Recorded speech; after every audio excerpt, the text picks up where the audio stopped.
Hi everybody, and welcome to Josiah is Right. So as a kid, my mom would shop at various grocery stores, which I'm sure she still does. But what interested me was less the grocery store and more if that grocery store had an adjacent store that was of interest to me. One such example was Foodland in Natrona Heights. Foodland itself actually had a great comic book section, but next to Foodland was Fisher Big Wheel. Big Wheel was a local discount department store chain in the Pittsburgh area. They ceased operations in 1994, which I remember. I got some great toys cheap as a result of that liquidation. Before the liquidation, as my mom was shopping next door at Foodland, I would go figure out what I wanted to buy. Big Wheel was great because they'd often have $2 sales on G.I. Joes. Imagine that, a G.I. Joe for $2. One particular Saturday, I remember seeing this VHS. I also recall seeing some Fantastic Four cartoon video, but this, the Pryde of the X-Men, blew my mind. An X-Men cartoon. I had no idea such a thing existed before I found this VHS. It is at once awesome and at least a little terrible. The show was produced by Marvel Productions, which, along with Sunbow Entertainment, also produced G.I. Joe and numerous other 80s cartoons, some iconic and some more forgettable. One of the cartoons was RoboCop, a movie that wasn't exactly kids stuff. Instead of making the 13th and final episode of RoboCop, Marvel hired Toei Animation to produce an episode of X-Men, specifically The Pryde of the X-Men. Pryde of the X-Men aired on NBC in September 1989, part of the Marvel Action Universe, and later on home video, where I found it at Big Wheel. The episode ran as sort of a test pilot to see if it would become a series, but obviously that didn't happen. Not long after that, Marvel Productions was having financial issues and stopped production on everything, except The Muppet Babies, an awesome, referentially funky, highly underrated cartoon. Pryde is similar to Byrne and Claremont's Uncanny X-Men 139, which introduces Kitty to the team. The art style is also beautifully Byrne. It's a John Byrne comic book in motion. The yellow and blue dome Cyclops, the tan and brown Wolverine, Dazzler in a leather jacket. That one foreshadowing a 90s trend. There were lots of brown leather jackets in the 90s. It was cold at the time, I guess. The story, however, is thoroughly not Claremont. First, you have the theme song, which, to be frank, is kind of a little grating. X-Men, X-Men. As the chorus is X-Men over and over, saving the day. However, the part about Magneto really rocked. Magneto's hordes are on the way to pillage, burn, and plunder. Overall, very 1980s. But as the early 1990s would teach us, you don't need any words to have a truly great X-Men theme song.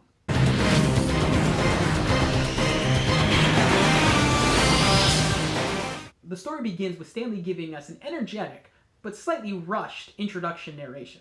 Welcome, this is Stan Lee of Marvel Comics. Right off the bat, the show establishes a deep hatred for mutants. The White Queen, never part of the Brotherhood of Evil Mutants, shows up and busts Magneto out. Juggernaut later smashes his way into the X-Mansion. He is not a mutant and therefore has never been a member of the Brotherhood of Evil Mutants either. The show is essentially a G.I. Joe cartoon and kind of has a bit of a rush pace to get the story going. Kind of fills a lot at the very beginning to then to have the rest of it all happen behind that. Like many cartoons of the day, such as Transformers, which like the X-Men and G.I. Joe were produced by Marvel/Sunbow, the pilot, being a 1980s cartoon, is very, very heavy on exposition. To be fair, comics at that time, particularly Claremont comics, were still heavy on thought bubbles. In a cartoon, they often talked their thoughts aloud. Our into the world of the X-Men is Kitty Pryde, a young, mildly annoying teenage mutant, not unlike Jubilee in the 90s X-Men series. However, Jubilee was a super cool kid. Kitty is thoroughly uncool, which I can relate to, much, much better than Jubilee. Professor X introduces the team as they train in the Danger Room, in my favorite sequence of the cartoon. For the most part, the voice actors for the X-Men, all 80s cartoon staples, capture the characters and their personalities, save the Australian Wolverine.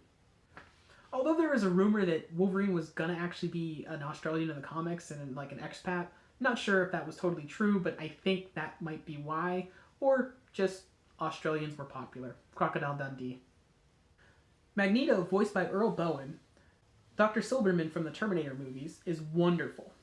Otherwise, the villains are pretty hit or miss. Blob is a big dummy. Like, sadly dumb. Just take over Earth!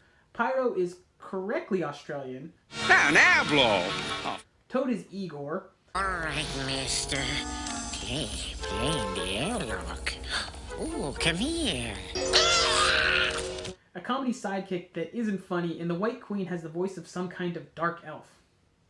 Magneto, your deliverance is Returning to the Australian Wolverine, there seem to be different stories about this. Wait till I get my claws on him. He'll be talking out the other side. Apparently, in the original script, he called Pyro a dingo. According to Rick Holberg, it was the result of the popularity of Mad Max and Crocodile Dundee at the time. Regardless of the reason, it's clearly a carryover from 1982. In the Spider-Man and His Amazing Friends episode, A Firestar is Born, where he was again voiced by Neil Ross, who voiced him in Pryde of the X-Men. Now it's my turn!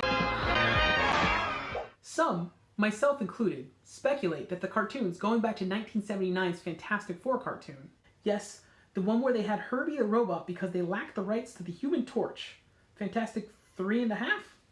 That Fantastic Four, Spidey and His Amazing Friends, Hulk, and maybe even RoboCop were all part of a shared universe, and the X-Men team that visited Spidey is an earlier incarnation of the team from Pryde of the X-Men. Perhaps coincidentally, perhaps not, it seems there were plans in the comics for Wolverine to be an expatriated Australian, likely also a result of the 1980s Australia mania. The thing that makes me the saddest is the lack of character for Wolverine. Not that he's Australian, it's that he's just angry and yelling all the time. Mostly yelling at Kitty. I love the dynamic of a harsh Wolverine being softened by a young female character in a platonic relationship, a sort of father or older brother type relationship. They did this in the 90s series, and they did it wonderfully. Returning to the plot, the little plot there is to return to, the bad guys come for a mutant power circuit from Cerebro. They get it because Kitty screws up. The X-Men regroup and go after Magneto. Wait. Did Professor X just move his leg? Spoilers ahead, and likely behind. They regroup to prevent him from redirecting a comet.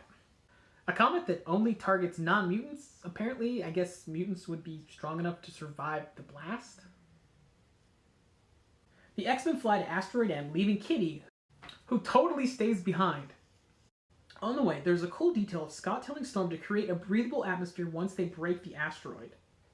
Generally, Cyclops shines. He was voiced by Michael Bell, who also voiced Duke, a strong, square-jawed leader, a formula Marvel animation all but perfected in the 80s.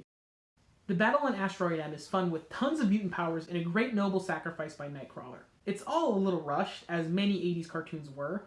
Trying to get a Star Wars-sized epic into a 22-minute cartoon doesn't always work. Katie repents her meanness towards the ugly Nightcrawler, who turns out to have vamped back into a locker, and they share a nice moment, reminiscent of their relationship in the comics.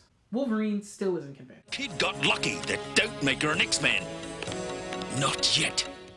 Now I realize I kind of beat up on this show a lot, but I truly do love it. Watch it for the animation alone, it's worth it. The story is a little bit weak, but when it comes down to it, the action is awesome and inspiring. It's really good stuff. You can see why it wouldn't go to series, but it's totally worth exploring and enjoying. It also inspired one of the all-time best arcade beat-em-ups. That is Pryde of the X-Men. Its legacy is just here on this VHS, and actually in an arcade video game. But what do you think? Do you like it? Do you love it? Do you hate it? Should it have gone to cartoon? What would have happened to Wolverine? Would he stayed Australian? I don't know. I'll tell you what, it's worth watching, even though I kind of took it apart here. But I do like it. Thank you for watching. Bye, everybody!